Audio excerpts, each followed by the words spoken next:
Henry was always the quiet genius in the office. He finished tasks ahead of time, helped with team reports, and quietly fixed Sebastian's blunders. Sebastian, meanwhile, took credit with flair, always smiling at managers, always seen where it mattered.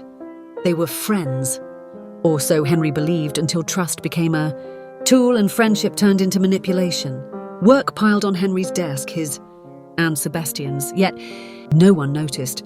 Sebastian sang praises of team effort, pretending he stayed late, while Henry actually did. Henry kept silent, believing loyalty would earn respect.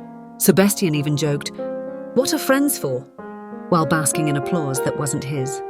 Henry just smiled, never exposing the truth. Then came the vacation plan, a long-awaited escape from stress. Both agreed to split costs.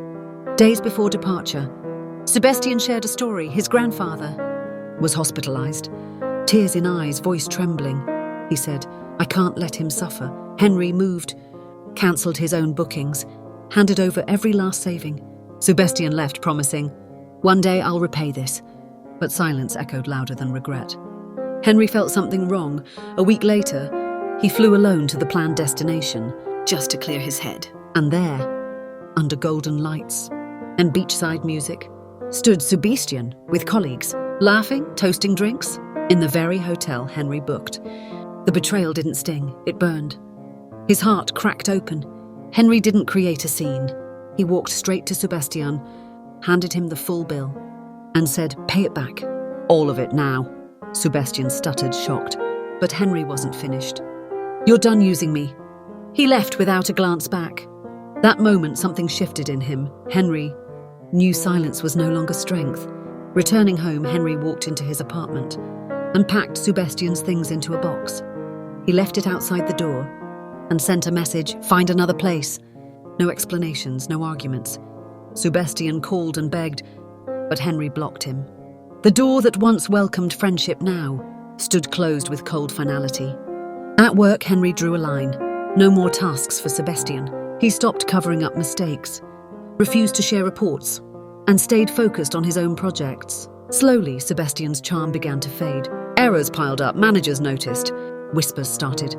The golden boy of the office was suddenly struggling, and no one helped. Henry's work, on the other hand, started shining. His ideas were crisp, his solutions flawless, and his presentations insightful. He wasn't loud, but he didn't need to be. Clients praised his reports. Teams requested his input. His silence was no longer mistaken for weakness. It became the mark of quiet brilliance. A senior manager invited Henry to lead a critical project.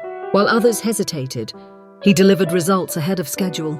At the next meeting, his name was called for a promotion. Applause filled the room, this time genuine. Henry smiled slightly. He hadn't changed who he was. He'd just stopped letting others dim his light. Sebastian watched from a corner, clapping half-heartedly. The office knew now. Knew who truly carried the team all along. Henry didn't gloat. He didn't throw words or look back. He just walked forward, calm, confident, and finally seen.